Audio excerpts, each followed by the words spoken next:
ప్రశాంతంగా నిద్రపోయేందుకు నీంద్ యాప్లోకి అడుగుపెట్టండి. ఈ క్షణమే నీంద్ యాప్ను డౌన్లోడ్ చేసుకోండి.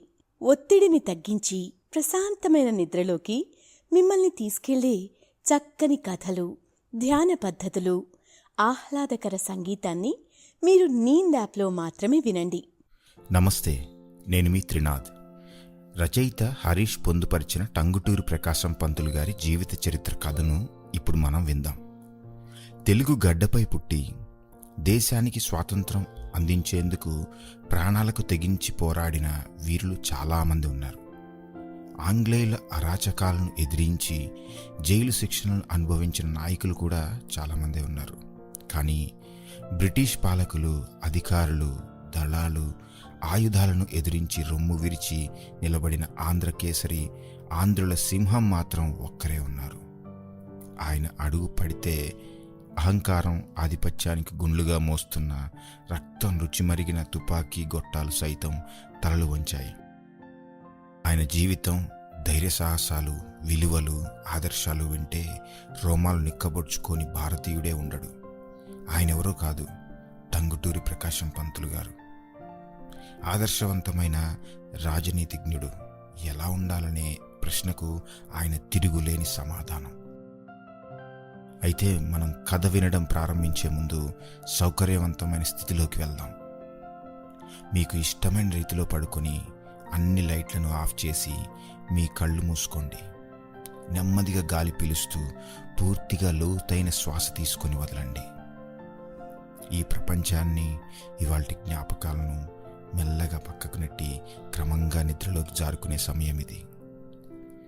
మరోసారి నెమ్మదిగా గాలి పీలుస్తూ లోతైన శ్వాస తీసుకొని మీ శరీరంలోని ఒత్తిడిని బయటకు వదిలేయండి.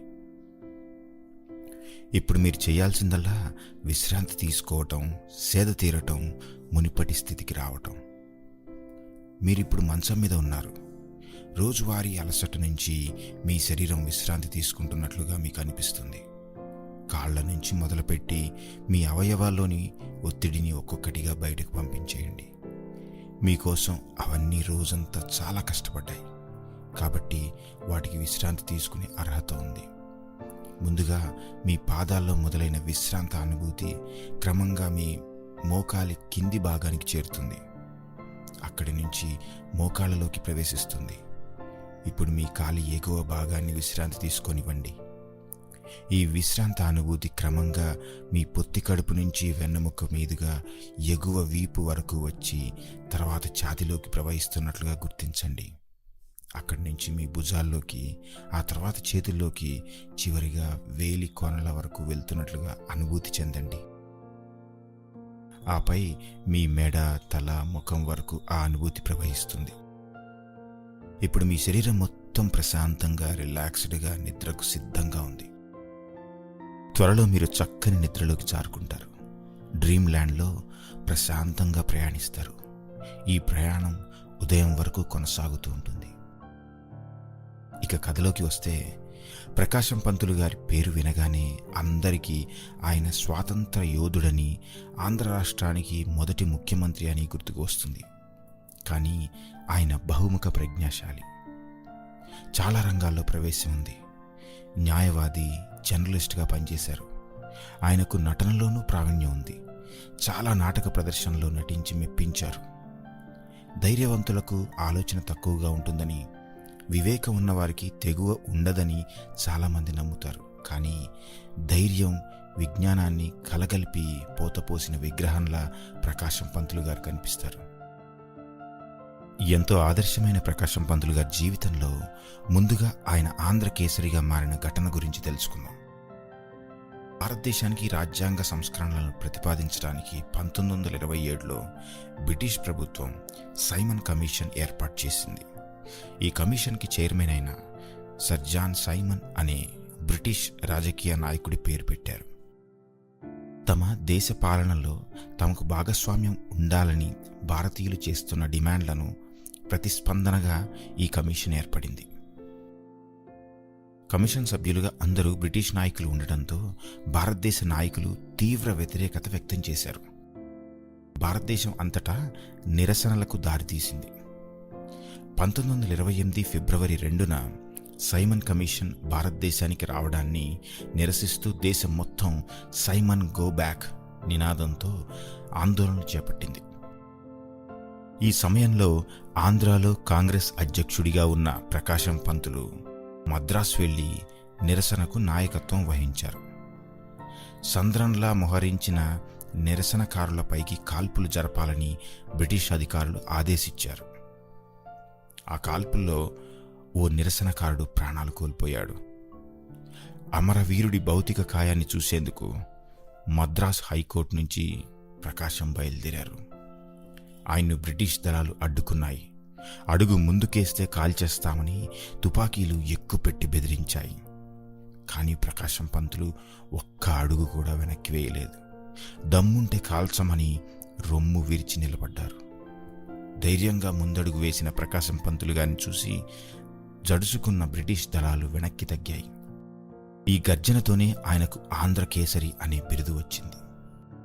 ప్రకాశం పంతులు ముత్తాతలు ఒంగోలు తాలూకా టంగుటూరుకు చెందినవారు. ఆ తర్వాత కొంతకాలానికి వెంకటగిరి రాజాగిరి ఎస్టేట్లో ఉన్న వల్లూరు గ్రామానికి వలస వచ్చారు.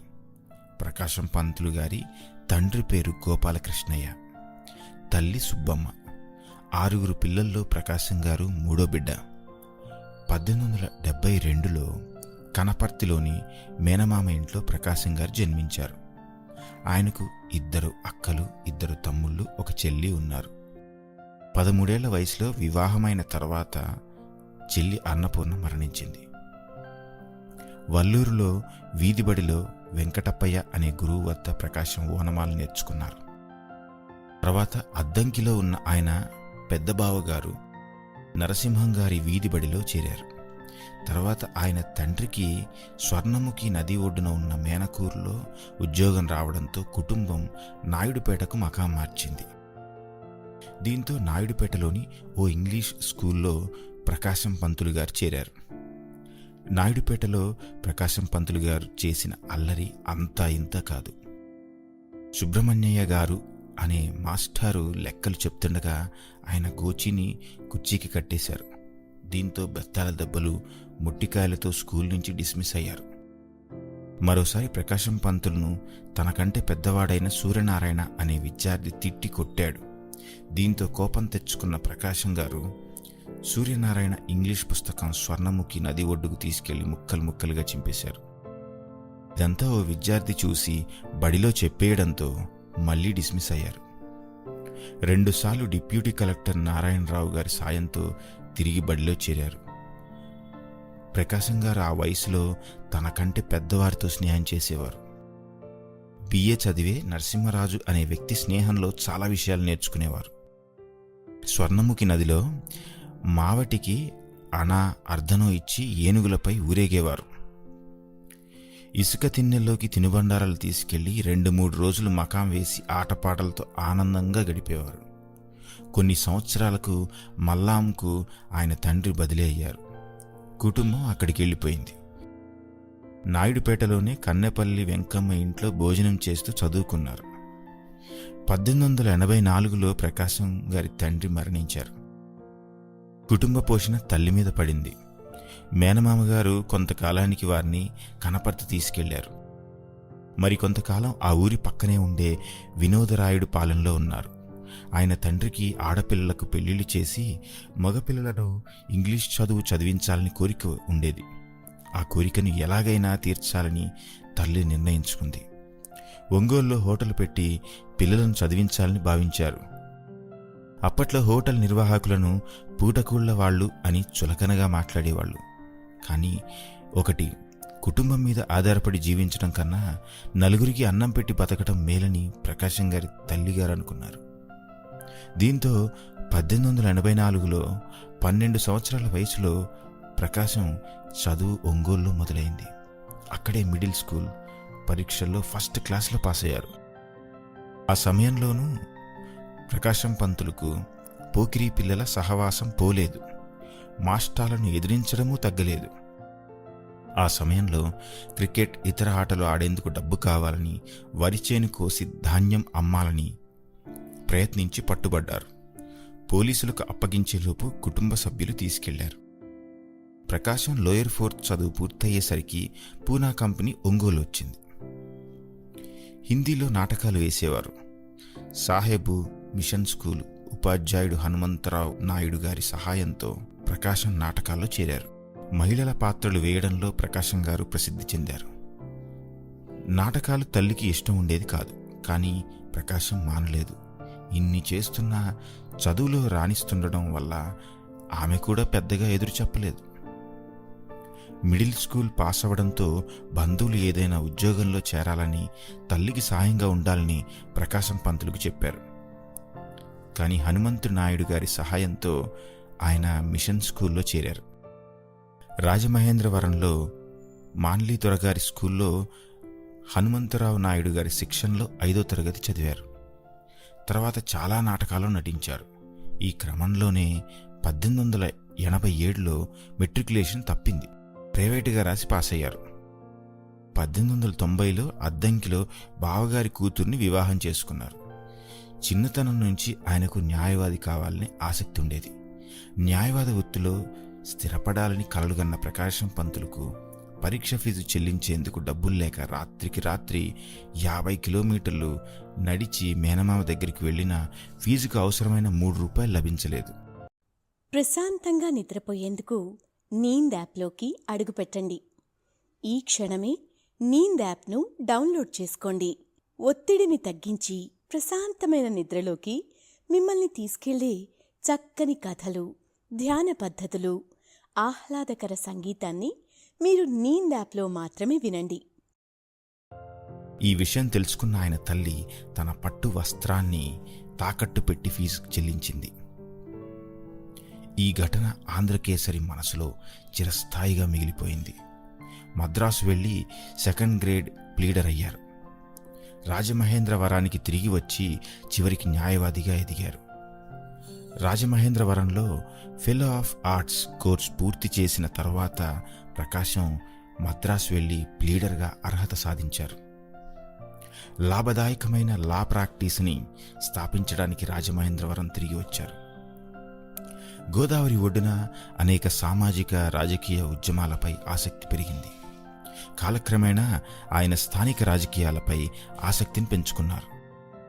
ఉన్నత చదువుల కోసం ఇంగ్లాండ్కు బయలుదేరే వరకు పట్టణంలోని వ్యవహారాలలో చురుగ్గా కొనసాగాడు. స్థానిక ప్రముఖ సంఘ సంస్కర్తలు, ఇతర ప్రముఖులతో ఉన్న అనుబంధం ఆయన దృక్పథాన్ని విస్తృతం చేసింది. 1990లో మున్సిపల్ కౌన్సిలర్గా ఎన్నికైనప్పుడు రాజమండ్రిలో ప్రకాశం ప్రజా జీవితంలోకి ప్రవేశించారు. 31వ ఏట 1903లో రాజమహేంద్రవరం మున్సిపల్ చైర్మన్గా ఎన్నికయ్యారు. ఇంగ్లాండ్కు వెళ్లే సమయంలో 1 సంవత్సరం తర్వాత ఆ పదవికి రాజీనామా చేశారు. ఈ పదవిలో ఉండగా ప్రకాశం అరుదైన నిజాయితీ, గొప్ప విలువలను కనబరిచారు. ప్రకాశం పురపాలక సంఘంలో కౌన్సిలర్గాను, చైర్మన్గాను పట్టణంలోని పరిస్థితులను మెరుగుపరిచేందుకు కృషి చేశారు. ఆనాటి మున్సిపాలిటీలు ఎదుర్కొన్న అనేక సమస్యల్లో మున్సిపల్ ఆస్తులపై ప్రజా ఆక్రమణల తొలగింపు సమస్య అత్యంత తీవ్రమైంది. మున్సిపాలిటీలతో తనకు అనుబంధంగా ఉన్న సమయంలో ప్రకాశం తన సొంత వార్డు నుంచి మున్సిపల్ భూములకు సంబంధించిన ఏవైనా అభ్యర్థనలను లేదా క్లెయిమ్లను స్వీకరించడానికి గట్టిగా నిరాకరించారు. పట్టణంలోని ఏ ప్రాంతం నుంచి అయినా అలాంటి అభ్యర్థనలు మంజూరు చేయడాన్ని వ్యతిరేకించారు. పలుచోట్ల ఆక్రమణలపై మున్సిపాలిటీ దృష్టికి తీసుకెళ్లి క్లియరెన్స్ ఇప్పించాలని కోరారు. చైర్మన్గా ఉన్నప్పుడు ఇతర కౌన్సిలర్లు సిఫార్సు చేసిన ప్రభుత్వ భూమికి సంబంధించిన ఏవైనా అప్పీళ్లను స్వీకరించడానికి నిరాకరించారు.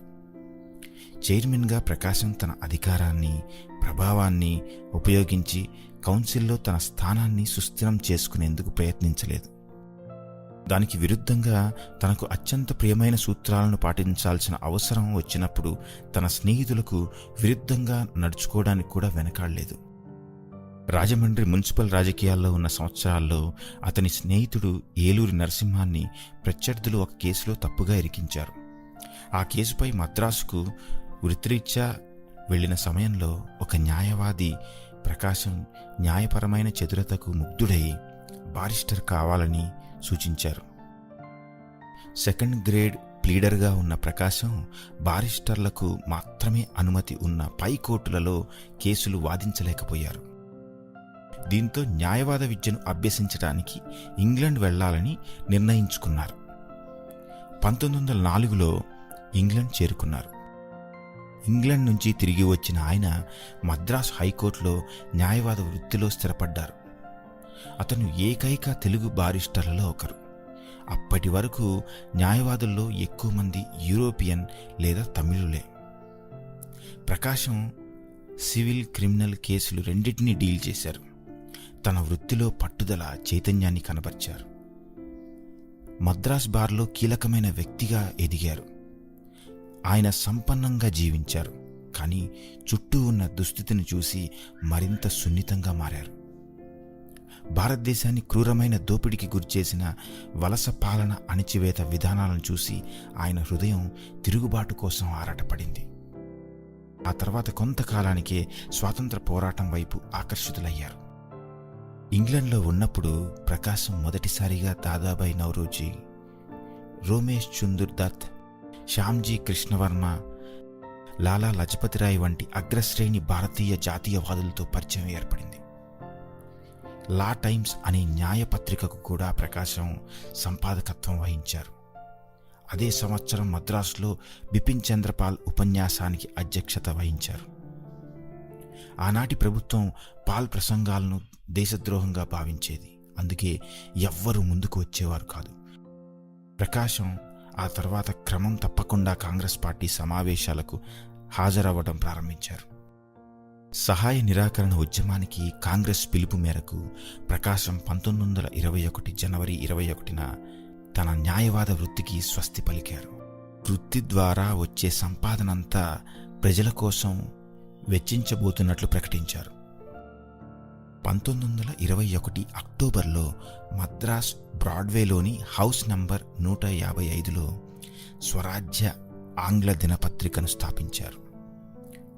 ప్రకాశం జాతీయ పాఠశాల, ఖాదీ ఉత్పత్తి కేంద్రాన్ని నడిపారు. 1921 డిసెంబర్లో అహ్మదాబాద్ సమావేశంలో కాంగ్రెస్ పార్టీ ప్రధాన కార్యదర్శిగా ఎన్నికయ్యారు. అల్లర్లు, అశాంతి, కలహాలు సంభవించినప్పుడల్లా ప్రజలను ఓదార్చడానికి ప్రకాశం ముందుండేవారు. ముల్తాన్లో హిందూ ముస్లిం అల్లర్ల సమయంలో పంజాబ్లో పర్యటించారు. మోప్లా తిరుగుబాటు సమయంలో కేరళలో పర్యటించారు. 1922లో సహాయ నిరాకరణోద్యమ సమయంలో గుంటూరులో 30,000 మంది కాంగ్రెస్ వాలంటీర్లతో ప్రదర్శన నిర్వహించారు. 1926లో కాంగ్రెస్ పార్టీ టికెట్పై సెంట్రల్ లెజిస్లేటివ్ అసెంబ్లీకి ఎన్నికయ్యారు. కాంగ్రెస్లో ఉన్నప్పుడు కూడా ఆయన అంతే తిరుగుబాటు చేశారు. 1929లో పండిట్ జవహర్లాల్ నెహ్రూ నాయకత్వంలోని లాహోర్ కాంగ్రెస్ సంపూర్ణ స్వరాజ్యం కాంగ్రెస్ అంతిమ లక్ష్యం అని పేర్కొన్న తీర్మానాలను ఆమోదించింది. దానిని సాధించడానికి కాంగ్రెస్ సభ్యులు కౌన్సిల్లోని తమ పదవులకు రాజీనామా చేసి స్వాతంత్రం కోసం పోరాడవలసి వచ్చింది. 1930 జనవరి 26ని స్వాతంత్ర దినోత్సవంగా ప్రకటించాలని తీర్మానం కూడా చేశారు. ప్రకాశం ఏపీ కాంగ్రెస్ కమిటీ అధ్యక్షుడిగానే కాకుండా ఎంపీగా కూడా ఉన్నారు. ఈ తీర్మానాలపై ఆయన సంతృప్తి చెందకపోవడంతో తన 2 పదవులకు రాజీనామా చేసి స్వతంత్ర అభ్యర్థిగా పోటీ చేసి మళ్లీ పార్లమెంటుకి ఎన్నికయ్యారు. ఉప్పు సత్యాగ్రహం కోసం మహాత్మాగాంధీ ఇచ్చిన పిలుపు మేరకు మళ్లీ రాజీనామా చేసి మద్రాసు వెళ్లారు. 1946లో మద్రాస్ ప్రెసిడెన్సీలో జరిగిన ఎన్నికల్లో కాంగ్రెస్ విజయం సాధించింది. ప్రకాశం 1946 ఏప్రిల్ 30న ముఖ్యమంత్రిగా ఎన్నికయ్యారు. ఆయన పరిపాలనలో ఉన్నప్పుడు వాణియంబాడిలో మత ఘర్షణలు చెలరేగిన సంఘటన కూడా ఉంది. ఇస్మాయిల్ సాహెబ్ ప్రతిపక్ష నాయకుడు. ఆ సమయంలో అతన్ని నిద్రలేపి పరిస్థితిని నియంత్రించడానికి సాయం కోరారు. నేను ముఖ్యమంత్రిని, మీరు ప్రతిపక్ష నేత, మనం పరిస్థితిని ఎందుకు నియంత్రించకూడదు? పోలీసులు చేయగలరా అని ప్రకాశం గారు చెప్పారు. వారిద్దరూ కలిసి సున్నిత ప్రాంతాల్లో పర్యటించి కొద్దిసేపటికే పరిస్థితిని అదుపులోకి తీసుకొచ్చారు. అయితే వివిధ అవినీతి ఆరోపణలు రావడంతో ఆ ప్రభుత్వం 11 నెలలు మాత్రమే కొనసాగింది. ఒకానొక సందర్భంలో ప్రకాశం గారి కార్యదర్శి కళా వెంకట్రావు మహాత్మాగాంధీ గారికి ప్రకాశం గారు ప్రజల నుంచి సేకరించిన డబ్బుతో జీవిస్తున్నారని తెలియజేశారు. ఆ ఆరోపణలపై వివరణ కోరుతూ గాంధీ ఆయనకు లేఖ రాశారు. ప్రకాశం తన అభిరుచికి విరుద్ధంగా వెళ్లడంతో మహాత్మాగాంధీ ప్రకాశంను బహుమతులు స్వీకరించడం, పార్టీ నిధులను ఉపయోగించడాన్ని తప్పుపట్టారు. కాంగ్రెస్ పార్టీకి రాజీనామా చేయాలని ప్రకాశాన్ని ఆదేశించారు. ప్రకాశం తన మొదటి పొలిటికల్ మేనిఫెస్టోలో భాషా ప్రాతిపదికన ప్రావిన్సులను పునర్వ్యవస్థీకరించాలని పేర్కొన్నారు. దేశంలోని వాడుక భాషల్లో పరిపాలన సాగించినప్పుడే సంపూర్ణ స్వాతంత్రం సిద్ధిస్తుందని ఆయన అభిప్రాయపడ్డారు. జాతీయ సమైక్యతను, జాతీయ విముక్తిని దెబ్బతీసేందుకు భాషా భావాలను దోపిడీ చేస్తున్న అన్ని శక్తులను నిర్మూలించడం ద్వారా జాతీయ ఐక్యతను బలోపేతం చేస్తామని ఆయన చెప్పారు. ప్రకాశం పార్టీ రాజకీయాలకు అతీతంగా ఎదిగారు. భాషా ప్రయుక్త రాష్ట్రాలపై ఆయన పట్టుదల భారత స్వతంత్ర పోరాటంతో విభేదించలేదు. మేము విడిపోవాలని డిమాండ్ చేసినప్పుడు మేము మా సోదరుల నుంచి పూర్తిగా దూరమయ్యామని అర్థం కాదు. విడిపోవడం అనేది ప్రతి ప్రాంతం పరిపాలనా సౌలభ్యం, అభివృద్ధి కోసం మాత్రమే. వ్యాపార, స్నేహం, సంబంధాలు, బంధాలు చెక్కు చెదరకుండా ఉంటాయి అని ప్రకాశం పంతులు గారు అన్నారు. 1921లో పూర్తిస్థాయి రాజకీయ నాయకుడిగా మారకముందే ఆంధ్రులకు ప్రత్యేక రాష్ట్రం ఏర్పాటుపై ఆయన ఆందోళన స్పష్టంగా కనిపించింది. అయితే స్వతంత్రానంతరం ప్రత్యేక రాష్ట్రం కోసం ఆంధ్రుల డిమాండ్స్ను సాధించడానికి ప్రకాశం తన ప్రయత్నాలను మొదలుపెట్టారు. ఆయన ఈ విషయాన్ని రాజ్యాంగ సభ లోపల బయట వినిపించారు. దేశంలోని వివిధ భాషా సమూహాల నుంచి నిరంతర డిమాండ్లను అనుసరించి కేంద్ర నాయకత్వం 1947-48లో థార్ కమిషన్ను, 1948-49లో జేవీపీ కమిటీని ఏర్పాటు చేసింది. ప్రత్యేక రాష్ట్ర సాధన కోసం ఆంధ్ర ప్రజలు గాంధీ పద్ధతిలో ఆందోళన చేపట్టారు. పొట్టి శ్రీరాములు గారు 58 రోజుల పాటు చారిత్రాత్మకంగా ఆమరణ నిరాహార దీక్ష చేసి తెలుగువారి కోసం ప్రాణాలర్పించారు. ఎట్టకేలకు కొత్త రాష్ట్రానికి కర్నూలు రాజధానిగా, ప్రకాశం గారు ముఖ్యమంత్రిగా 1953 అక్టోబర్ 1న ప్రత్యేక ఆంధ్ర రాష్ట్ర డిమాండ్ను కేంద్ర ప్రభుత్వం అంగీకరించింది. 1953 అక్టోబర్ 1న ఆంధ్ర రాష్ట్ర ముఖ్యమంత్రిగా బాధ్యతలు స్వీకరించిన ప్రకాశం గారు 1954 నవంబర్ 15 వరకు పనిచేశారు. అతని పాలనలోని ప్రధాన నీటిపారుదల ప్రాజెక్ట్ నాగార్జున సాగర్ శంకుస్థాపన జరిగింది. పేద విద్యార్థుల కోసం ప్రత్యేక నిధిని ఏర్పాటు చేశారు. 1952లో కృష్ణానదికి భారీ వరదలొచ్చాయి. నదీ ప్రవాహ వేగానికి విజయవాడ వద్ద నదికి అడ్డంగా కాటందొర నిర్మించిన కొండరాళ్లు, ఆనకట్ట కొంతమేరకు కొట్టుకుపోయింది. అప్పట్లో ఇంజనీరుగా గుర్తింపు పొందిన వేప కృష్ణమూర్తి నదీ ప్రవాహంలోకి ప్రవేశించి గండిని పూడ్చే ప్రయత్నంలో నదిలో పడి కొట్టుకుపోయారు. ఈ సంఘటన ప్రకాశం పంతులు గారిని కదిలించింది. వెంటనే బ్యారేజీ కట్టాల్సిందేనని నిర్ణయం తీసుకున్నారు. పార్లమెంటులో పోరాడి ప్రభుత్వ నిధులతో బ్యారేజీ నిర్మాణానికి పూనుకున్నారు. సీఎం హోదాలో 1954 ఫిబ్రవరి 13న బ్యారేజీ నిర్మాణానికి శంకుస్థాపన చేశారు. అందుకే బ్యారేజీకి ఆయన పేరు పెట్టారు. రాష్ట్రానికి ఒక హైకోర్టు, తిరుపతిలో కొత్త శ్రీ వెంకటేశ్వర విశ్వవిద్యాలయం వచ్చాయి. కర్నూలు నుంచి 13 నెలల పరిపాలన చాలా కీలక ఘటనలకు వేదికైంది. ఆయన 1954లో రాష్ట్ర ప్రథమ వార్షికోత్సవాన్ని పురస్కరించుకుని రాష్ట్రవ్యాప్తంగా 2000 మందికి పైగా ఖైదీలకు సాధారణ క్షమాభిక్షను ప్రకటించారు. అప్పటి మద్రాస్ ప్రావిన్స్లోని జిల్లా గుంటూరు, ఒంగోలు తాలూకాలోని కనపర్తి, వినోదరాయుడు పాలెంలో ప్రకాశం ఎక్కువగా ఉండటంతో ఆయన జ్ఞాపకార్థం ప్రకాశం జిల్లా ఏర్పడింది. విశాలాంధ్ర ఏర్పడి సంజీవరెడ్డి గారు ముఖ్యమంత్రి అయిన తర్వాత ఆంధ్రుల ప్రతిభను చాటేందుకు దేశం నలుమూలలా ప్రకాశం పంతులు పర్యటించేవారు. 1957లో మే నెలలో తీవ్రమైన ఎండల్లో ఒంగోలు ప్రాంతంలో పర్యటించారు. వడదెబ్బ తగలటంతో కారులో హైదరాబాద్ చేరుకున్నారు. కొందరు మిత్రులు ఆయన బాధ చూసి ఉస్మానియా ఆసుపత్రిలో చేర్చారు. ఆయన 18 రోజులు ఆసుపత్రిలో ఉన్నారు. 19వ రోజు చికిత్స చేయడానికి, ఆయనకు ప్రాణవాయువు అందించడానికి వైద్యులు ప్రయత్నించారు. ప్రకృతి చికిత్స, విద్యుత్ చికిత్సతో మాత్రం నమ్ముకున్న ప్రకాశం పంతులు ప్రాణవాయువు తీసుకోవడానికి నిరాకరించారు. 20వ తేదీ ఉదయం ఆయన చూడ్డానికి మంత్రి బివి రాజుగారు వచ్చారు. ఆయన ప్రోద్బలంతో ఆక్సిజన్ ఇవ్వడానికి వైద్యులు మళ్లీ ప్రయత్నించారు. అయితే ఆయనలో చికిత్సను నిరాకరించే శక్తి ఇప్పుడు లేదు. ప్రాణవాయువు ప్రకాశం పంతులకు ఆయువును ఇవ్వలేకపోయింది. ఆయన నాడి బలహీన పడిపోయింది. ఊపిరితిత్తులు దెబ్బతిన్నాయి. చివరికి ఆయన 1957 మే 20న 84వ ఏట సాధారణ వ్యక్తిగా మరణించారు.